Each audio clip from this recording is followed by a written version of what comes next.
За сайн байцгаана уу. За 5 дугаар хичээлийн лекцийн 3 дахь хэсэг эхэлж байна. За бидний сэдэв бол эхнээсээ явж байгаа та бүхэн сайн мэдж байгаах. За тэгээд энэ удаагийн хэсэг нь хэмэд оюун ухааны мэдээлэлтэй хайлтын алгоритмуудыг яриад явж байгаа гэдгийг бол та бүхэн мэдж байгаа. За эдгээрээс одоо A од буюу A star гэсэн хайлтын үндсэн одоо хайлт яаж ажилладаг вэ, хэрхэн ажилладаг вэ гэдэг талаарх тайлбараар эхэлж байна. За A од гэж дууддаг.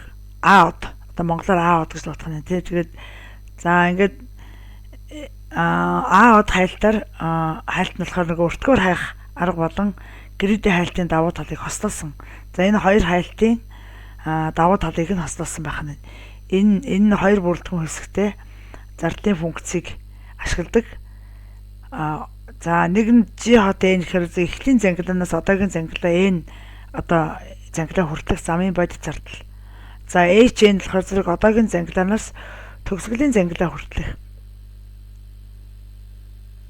тооцоолсон зардал эвристик функцийг ашиглаж олсон зардал. За ийм хоёр зардлыг авах нь тийм үү? За ийм хоёр функцийг ашигладаг. За тэгээд дараа нь A од хайлт нь болохоор зэрэг нөгөө сая эхлийн зангилаанаас одоогийн зангилаа хүртэх замын бодит зардал.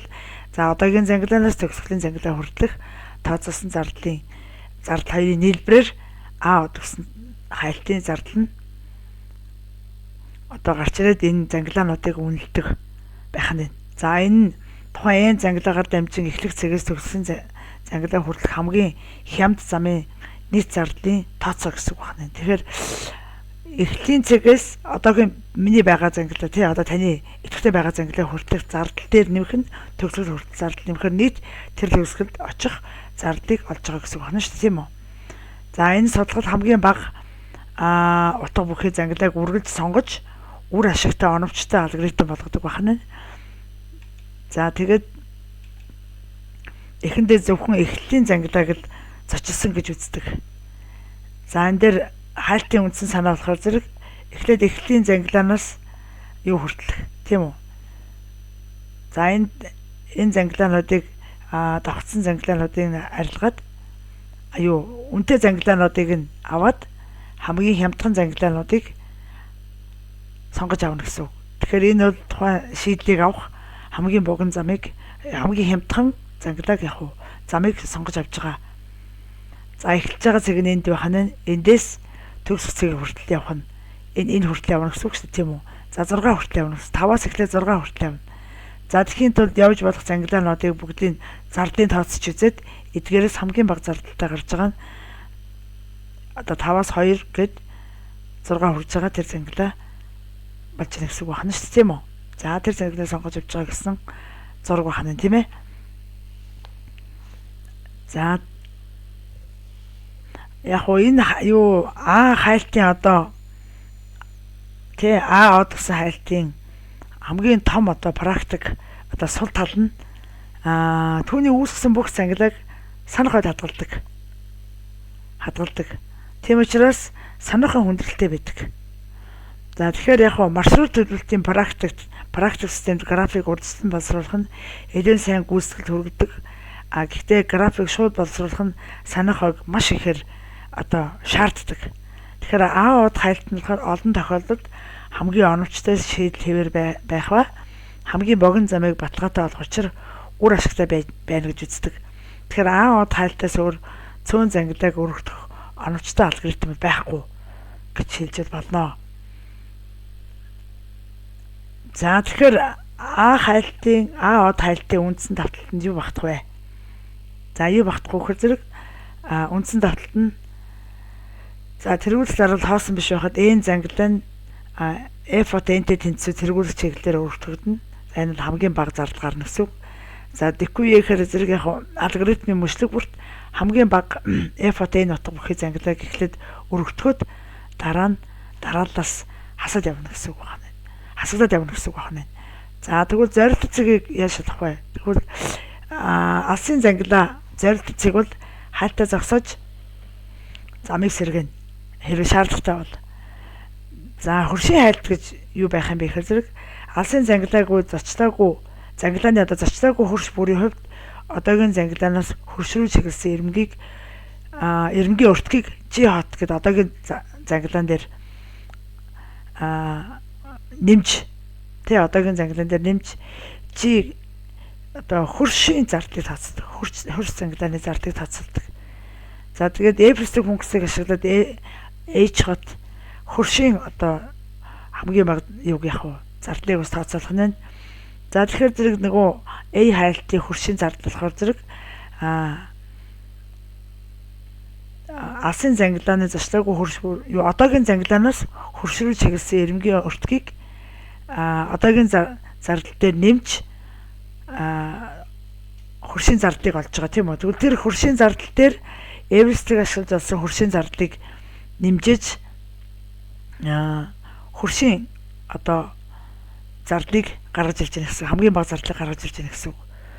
За хөрс нь аль хэдийн очсон эсхийг шалгадаг. Хэрвээ тийм бол тооцоолсон шин зам нь хадгалагдсан G тооцооноос илүү сайн эсхийг шалгаад G гэсэн оноогоо шинжилээд бага зардлын оноог шинжилээд тэргүүлэх дараалалд оруулдаг. Хэрвээ хөршлөө зочлоогүй байх юм бол түүнийг нөгөө GHF гэсэн 3 оноотой тэргүүлэх дараалалд оруулдаг гэсэн үг байна. За ямар тохиолдолд A од граф хайлтыг дуусгасан бэ гэхээр зэрэг тэргүүлэх дараалал хоосон ямар ч зам байхгүй. Эсвэл зорилттой зангилаа тэргүүлэх дарааллаас хасагдсан үед алгоритм дуусдаг.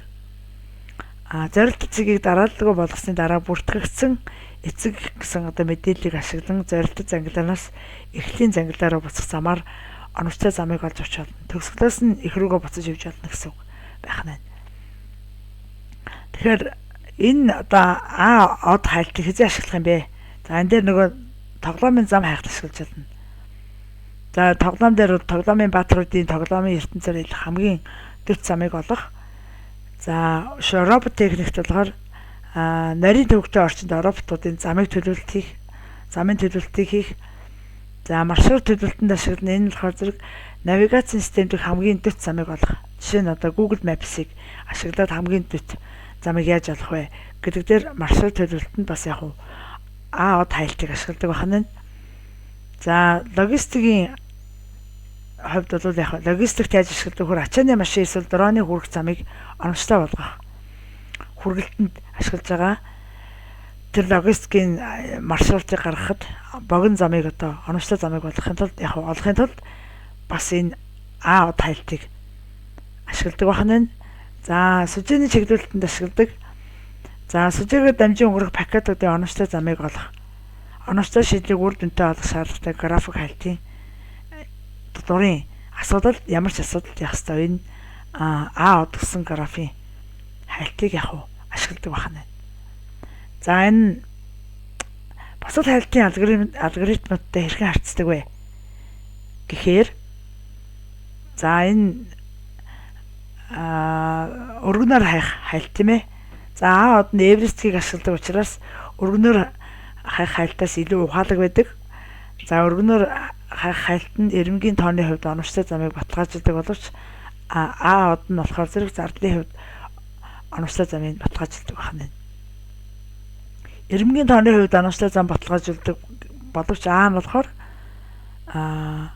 оновчтой зардлын хувьд оновчтойг нь авах нь.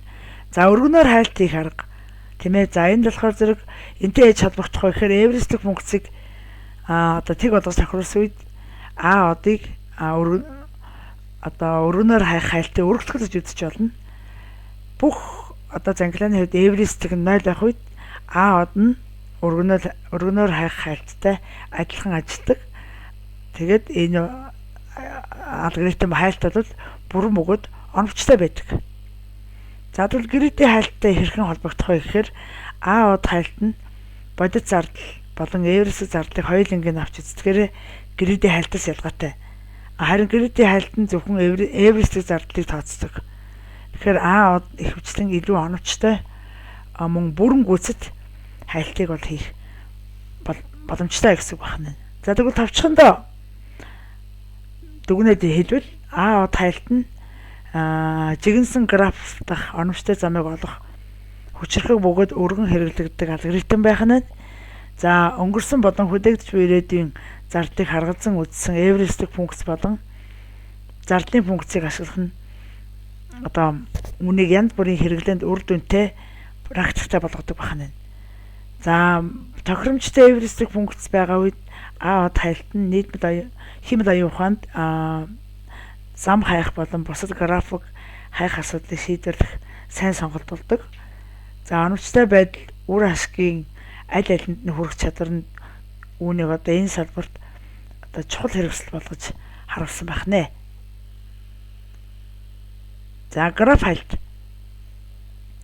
Хэмэл оюун дахь график хайлт нь болохоор үндсэндээ тодорхой шалгуурыг хангасан зам, шийдэл эсвэл холбогдох мэдээллийг олохын тулд график өгөгдлийн бүтцийг судлах алгоритм ашиглахыг хэлдэг байна. За асуудлыг шийдвэрлэхийн тулд харилцан уялдаатай байгууллагуудын сүлжээг стратегийн хувьд даван туулах тухай гэсэн үг байна.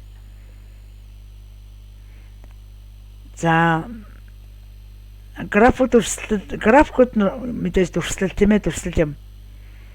Тэгэхээр дэлгэрэнгүй тайлбарлахаас өмнө график нь дараах зүйлээс бүрддэг гэдгийг санаарай. Үүнд зангилаа, оройн цэгтэй асуудалд байгаа объект эсвэл төлөвийг төлөөлдөг. Жишээлбэл газрын зураг дээрх байршил, тоглоомын төлөв, өгүүлбэр дэх үгс гэх мэттэй. Эдгээр нь бол объект буюу төлөвийг төлөөлдөг байна. За ирэмгүүд нь болохоор зэрэг холболт хийдэг. Зангилаануудыг холбодог тийм ээ. За зангилаа хоорондын харилцаа эсвэл шилжилтийг илэрхийлдэг ирэмгэн тийм ээ. Тэгэхээр жишээлх юм бол байршлын хоорондох зам, албан ёсны тоглоомын хөдөлгөөн, үгсийн хоорондох утгын холбоо зэрэг нь болохоор зэрэг ирэмгүүдээр дүрслэгдэх боломжтой гэж ойлгох хэрэгтэй байна тийм ээ. За зангилаа бол орой гэсэн үгтэй асуудал байгаа объект эсвэл төлөвийг төлөөлдөг газрын зураг дээрх байршилтэй тоглоомын төлөв, өгүүлбэр дэх үгс гэх төрөө ярьсан тийм ээ. Тэгэхээр эдгээр нь болохоор зэрэг графикуудын гол дүрслэл гэж ойлгож байна. За график хайлтын ачаал багтлахаар графикийн хайлт нь дараах тохиолдолд асуудлыг загварчлах, шийдвэрлэх үр дүнтэй учраас хэмэл оюуны үндсэн суурь гэж үздэг. За энд харилцаа чухал байдаг. За бодит ертөнцийн олон асуудал нь бүрэлдэхүүн хэсгүүдийн хооронд нарийн төвөгтэй харилцаа холбоотой байдаг. Тийм учраас эдгээр харилцаа холбоо бол бас графикийн хайлтанд чухал байдаг. За хэмэл оюуны олон асуудлын нарийн тодорхойлсон үйлдэл эсвэл шилжилтийг ашиглаж эхний төлөвөөс зорилгын төлөв рүү хайх хэлбэрээр томьёолж олдог. Тэгэхээр зэрэг нөхцөл байдал ба шилжилтийг тодорхойлсон хэлбэр гэж бас авч үзэж болох нь байна. За энийг үрээ ачаал бүгдтэй байдаг. За хамгийн сайн зам эсвэл дарааллыг олох. За олон асуудал нь оновчтой шийдлийг олохыг шаарддаг. Тэгэхээр ихэнхдээ зам эсвэл шийдлийн цоврал байдлаар харагддаг бахнэ. За энэ графикийн хайлтыг ашигласнаар эдгээр ач холбогдлууд бий болно. За тэгээ графикийн хайлтын асуудлын гол бүрэлдэхүүн хэсгүүд нь юу байх юм бэ гэхээр зэрэг төлийн орон зай, анхны төлөв, зорилттой төлөвүүд, үйлдэлүүд эсвэл операторууд, тэгээ зардын функц, эвристик функц. За энэ бүрэлдэхүүн хэсгүүд бол график хайлтын асуудлын гол бүрэлдэхүүн хэсгүүд багтдаг. За төлийн орон зай гэж болохоор даалгавар байж болох төлөв эсвэл тохиргооны бүхэл бүтэн багцааж болно. За анхны төлөвөөр хайлтын эхлэлийн цэг. За зорилттой төлөв гэхээр энд хүссэн эцсийн төлөвүүд эсвэл таны хүрхийг хүсч буй нөхцөл. За үйлдэлүүд эсвэл операторууд нэг төлөвөөс нөгөө шилжих боломжтой шилжилтүүд байж болно.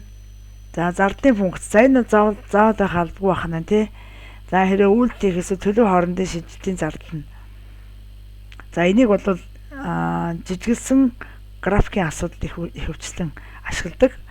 За эвристик функц. За зорилго хүртэх цагт тооцоол харга тий. Энийг бол мэдээлэлтэй хайлтанд ашигладаг. Бид нар энийг мэдээлэлтэй хайлтын тухай ярьснаас хойш ярьж байгаа шүү дээ тийм үү. За тэгээд график хайлтын алгоритм нь болохоор зэрэг түрүүн бид нөгөө график дээр 2 дугаар лекцэн дээр нэг хамгийн энэ лекцийн эхний хэсэг дээр графикаар харуулсан байгаа шүү дээ. Тэрэн донд байгаа. Тэгэхээр энэ график хайлтын алгоритмын төрөл болохоор нөгөө blind search-ээс сохроор хайх хайлт ордог. За энэ алгоритм эдгээр алгоритм болохоор зэрэг асуудлын тодорхойлолтод тусгацснаас босод тохиолдолд зорилгын төлөвийн талаар тодорхой мэдээллийг ашигладаг. Тийм учраас одоо нөгөө мэдээлэлгүй хайлт маягаар ашиглаж болох нь шүү дээ, тийм үү? За энэ дараагийнх нь өргөнөөр хайх хайлт болохоор графикийн төвшингээр нь судалдаг хамгийн богино замыг олоход чингүү одоо графикт оновчтой байдаг. За тийм графикт ашиглах оновчтой байдаг байна. За гүнээр хайх хайлт нь болохоор салбар бүрийн дагуу аль болох гүнзгий судалдаг, санах хон хэмнэлттэй байж болох ч үргэлж оновчтой байдаггүй байна. За өртгөөр хайх хайлт нь болохоор одоогоор судалсан хамгийн бага зардлаар судалдаг жигэнсэн графикийн хувьд оновчтой хайлт гэж үздэг байна. За мэдээлэлтэй хайлт буюу эвристик хайлт нь болохоор энд багтдаг алгоритмд нь бол хайлтын удирданд чиглүүлэхийн тулд эвристик мэдээллийг ашигладаг. За greedy search буюу greedy хайлт нь болохоор эвристик дээр тулгуурлан зорилгодоо хамгийн ойр байгаа зангилаануудыг өргөжүүлж олдог, очдог. За энэ яг хөө их хвчлэн хурдан байдаг боловч оновчтой биш, бүрэн гүйцэд биш байдаг гэж үздэг. За од хайлт болохоор зэрэг зангилаанд хүрэх зардал болон зангилаанаас зорилго хүртэх тооцоосон зардлыг нэгтгэдэг.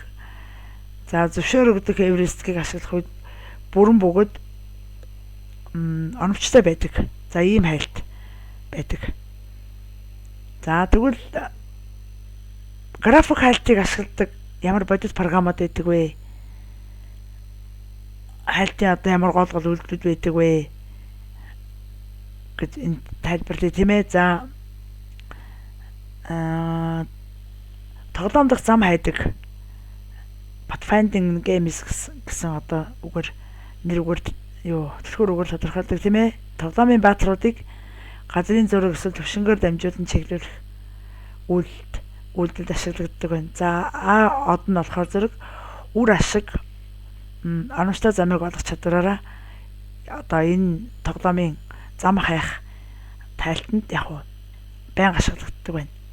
За робот техникийн хувьд болохоор зэрэг орчин тойрноо жолоодох, объектыг удирдах, даалгавруудыг гүйцэтгэх роботуудад зориулсан замыг төлөвлөх, за хайлтын алгоритмууд нь зам одоо хөдөлгөөнийг төлөвлөхөд зайлшгүй шаардлагатай байдаг байна.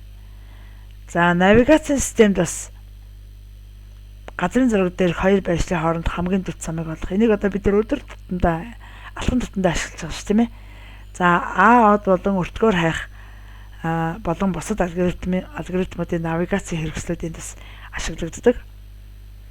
За нийгмийн сүлжээнд тийм үү social network одоо анализ хийхэд бас ашиглагддаг. За энэ харилцаа холбоог судлах, олон нийтийг илрүүлэх, нийгмийн сүлжээнд нөлөөлөгчдийг тодорхойлох, график хайлтын янз бүрийн алгоритмуудыг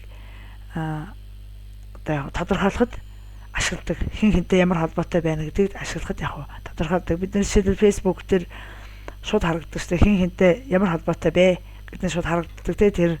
Тэрэнд хэрэглэгддэг одоо алгоритм бол одоо график хайлт байх нь шүү дээ, тийм үү? За төлөвлөлтөнд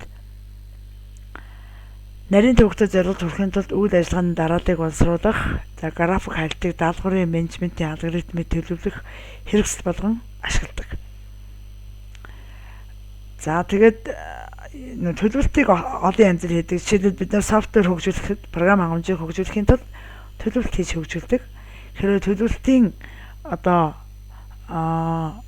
төлөвлөлт хийгээгүй болвол яг хөө тэр ажилд бол урагшилдгүй, төлөвлөлтөнд маш олон юм орж ирэх. Жишээлбэл програм хангамж хөгжүүлэхэд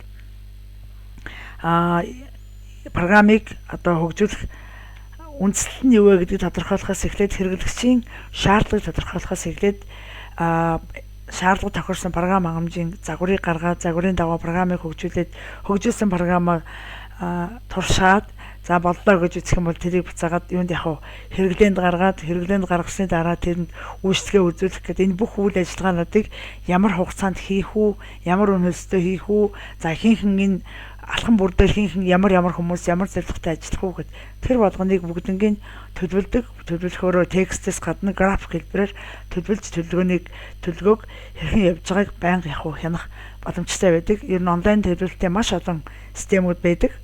Тэр төлөвлөлтөн дээр бол онлайнч бэ, компьютер суурилсан ч вэ, за гар утсан зориулсан ч гэсэн бүх менежментийн алгоритмыг төлөвлөх хэрэгсэл болгон ашигладаг график хайлтын арга нь тийм ээ. За хуваар гарах ашигладаг хязгаарлагдсан байдлыг хангахын зэрэгцээ даалгаварт нөөц хуваарлах хайлтын алгоритм нь боломжтой эсвэл оновчтой хуваарийг олоход тусалдаг. За сүлжээний чиглэлд хийхэд компьютер сүлжээнтэх өгдлийн багцын хамгийн үр дүнтэй замыг олох нөгөө Dijkstra's-гийн алгоритм гэж бид нар үзсэн дээ тийм үү. За тэр алгоритмыг бол нөгөө өртгөөр хайх хайлттай төстэй тийм ээ. Тэр алгоритмуудыг бас энд график хайлтд бас ашигладаг бахна. За нөгөө puzzle гэдэг эвлүүлэх тоглоом байдаг тий. За тэр puzzle эвлүүлэх тоглоомд бас өргөнөөр хайх хайлтыг ашигладаг. За тэгээд өргөнөөр хайх хайлт нь болохоор puzzle эвлүүлэх боломжтой хиймэл оюуныг бий болгох хамгийн гол үндсэн арга гэж явдаг. За автоматар нөгөө puzzle-ыг эвлүүлэлт хийдэг те тэрэн дээр бас нөгөө хиймэл оюун ухааныг бий болгож хөгжүүлэх үндсэн арга болж ашигладаг байна. За веб скан хийх гээд. За тэгээд веб скан буюу веб crawling гэж нэрлэдэг. За тэгээд ер нь бол гүйлгээний холбоосыг дагаад дэлхийн сүлжээний бүтцийг судлах. За тэгээд нөгөө вебүүд дээр ижил мэдээлэлд ямар вебүүд дээр ижилхэн мэдээлэлүүд байна, хаана ямар мэдээлэлүүд холбоос байна гэдгийг гаргаж ирэхийн тулд үхэр веб crawling гэдэг үйлдэлийг хийдэг. За тэгээд тэн дээр нөгөө өргөнөөр хайх хайлтыг ихэвчлэн ашигладаг байх нэ. За хиймэл оюунтах график хайлтын үүрэг ямар үүрэг байх вөхөр асуудлыг шийдвэр гаргах, үндслэл гаргах, төлөвлөлтөй хяналт хийхэд график хайлтын бид нар үргэн ашигладаг. За график хайлт нь хиймэл оюун ухааны олон төрлийн асуудлыг төлөөлөх, шийдвэрлэх үндсэн хүрээг бүрдүүлдэг байна. График хайлт. За хайлтын алгоритмд нь болохоор зэрэг хиймэл оюун ухааны агентуудад боломжит сонголтууд болон тэдгээрийн үр дагаврыг судлах замаар оновчтой эсвэл ойролцоо оновчтой шийдвэр гаргахад нь хиймэл оюун ухаан графикийн хайлтад тусдаг байна. За график хайлтыг мэдлэгийн дурсгалдах холбоо хамаарлын талаар үндслэл гаргахад ашиглаж болно. За мэдлэгийн дурсгалсан сэдвийг дараагийн 6 дугаар хичээлээр бид нэр дэлгэрэнгүй ярих болно. Энэ сэдвээр нэг бүтэн хичээлийн 1-7 хоногийн лекц орно. Мөн лабораторийн ажил хийн энэгээр. За төлөвлөлтөй хяналт гэдэгт график хайлтны үйлдлийн дарааллыг төлөвлөөд робот эсвэл бусад бие даасан агентуудыг удирддаг хиймэл оюун ухааны системүүдийн бүрэлдэхүүн хэсэг байдаг. За энэ дээр бол график хайлтыг ашигладаг. За график хайлтын алгоритмыг сонгохдоо анхаарах зүйлс нь таны график жингүй чиглүүлсэн эсвэл чиглүүлээгүй юу гэдгийг авч үзэх хэрэгтэй. За хайлтын зорилго тодорхойлолт ямар нэгэн зам хамгийн дэвт зам эсвэл хамгийн бага зардалтай замыг хайж байна уугүй юу гэдгийг бас харгалзан үзэх хэрэгтэй. За гүйцэтгэлийн шаардлагууд нь хурд оновчтой байдал эсвэл санах байн бага хэрэглээг чухалчлах уу, юуг нь чухалчлах вэ гэдгийг бас бодох хэрэгтэй. За Эверестийн боломж гэдэг хайлтын хайлтыг үр дүнтэй удирдах чадах сайн Эверестийн хөнгөцийг тодорхойлж чадах уу үгүй юу гэдэг дээр бас юу ахстай анализ хийж үзэх хэрэгтэй. За графикийн хэмжээ гэдэг шаардлагатай бол таны алгоритм том, нарийн төвөгтэй графиктэй ажиллахад боломжтой юу гэдгийг бас харгалзан үзэх хэрэгтэй. За эдгээр зүйлийг харгалзан үзчихэд график хайлтын алгоритмыг сонгох хэрэгтэй байх нэ. Тэгээ энэ асуултууданд хариулагдж гэнэ үгүй юу гэдгийг бид нар гол нь шалгах гэсэн байна шүү дээ, тийм үү? За эдгээр асуултууданд тийм гэж хариулагдж байх юм бол одоо юу гэдгийг график хайлтын алгоритмыг сонгох нь зүйтэй гэж үзэх нь байна. Тэгэхээр тавчханд нь дүгнээд хэлвэл график хайлтнууд ухаалаг системд нарийн төвөгтэй харилцан уялдаатай өгөгдөлд шилжих боломжийг олгодог хэмэл оюун ухааны үндсэн технологи байна. За төрөл бүрийн хайлтын алгоритмууд болон тэдгээрийн шин чанаруудыг ойлгосноор хэмэл оюун ухаан хөгжүүлэгчид газрын зураг дээрх маршрутыг олохоос эхлээд нарийн төвөгтэй тоглоомод болон үйлдвэрлэлийн програмуудад шийдвэр гаргах хүртэлх бодит ертөнцийн өргөн хүрээний бэрхшээлтэй асуудлыг үр дүнтэй шийдэж чаднаа. Хамгийн дэвт замыг олох эсвэл шийдвэр гаргах нарийн төвөгтэй орон зайг судлах эсхээс үл хамааран график хайлт нь орчин үеийн хэмэл оюун ухаанд асуудал шийдвэрлэх үндсэн хэрэгсэл болж хөгжиж байгаа. За дүгнэе.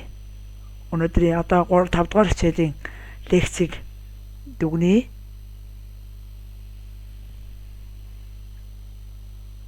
За тэгээд энэ удаагийн лекцээр одоо бид нэр хайлт хийх үйлдлийн тодорхойлолт, түүнийг хийх шалтгаан, хайлтыг харгачлал, за хэмэл оюун түгээмэл хэрэглэгдэх хайлтын алгоритмууд, хайлтын алгоритмыг дүрслэх одоо ямар хэрэгслээр дүрслэх хэрэгсэл, хайлтын алгоритмд хэрэглэгддэг үг хэллэгүүд, нэр томьёо, алгоритмуудын төрөл, түүнд харгалзах алгоритмын онцлог, ялгаа, ажиллах зарчим, тэдгээр хэмэл оюуны ямар төрлийн асуудлуудыг шийдвэрлэхэд хэрхэн ашиглах зэрэг ойлголтууд одоо бид нар авч үзлээ. За тэгээд эдгээр ойлголтуудыг одоо лабораторийн хичээлээр туршиж үзээд бие дааж бодлогоод нь лабораторийн хичээл дээр жишээ бодлогуудыг тавьсан байгаа. Одоо модуль дээр оруулсан байгаа. Тэр жишээ бодлогуудыг татаж аваад хайлтын алгоритмуудыг оруулаад жишээ тавьсан байгаа. Тэгээд тэр жишээнүүдийг ажилуулад компиляц хийж үзээд тий хөрвүүлт хийж үзээд програмаа ажилуулна гэсэн үг шүү дээ. Ажиллуулж үзээд үр дүнгийн үзэхээр ямар үр дүн гарч ийнэ гэсэн хараад үр дүнгээ тэмдэглэж авна. За тэгээд лабораторийн ажил дээр өгсөн даалгаврын бодлогуудыг одоо багшийн өгсөн жишээ кодыг ашиглаад даалгаварт өгсөн даалгавруудыг одоо хийж өөрөө бичиж өгнө гэсэн үг тийм ээ. Өөрөө бичиж өгөөд даалгавруудын кодыг бичиж өгөөд засварлана гэсэн үг шүү дээ. Жишээ кодыг ашиглах учраас багшийн өгсөн жишээн дээр өөрчлөлт хийгээд файлаа хадгалахдаа нөгөө багшийн өгсөн зааврын дагуу одоо жишээлбэл 5 дугаар лабораторийн ажлын 1-р бодлогыг бодож байгаа бол 5-1 тэ 5-1-1 5-1-2 гэдэг ингээд даалгавруудаа файлуудаа нэрлээд үр дүнгийн бодлогын код болон үр дүнгийн тайландаа оруулаад за багшийн өгсөн жишээ бодлогуудын үр дүнг бас тайландаа оруулаад өөрсдөө ойлгоцоо тайлбарлаад ингээд тайлан бичиж илгээх шаардлагатай.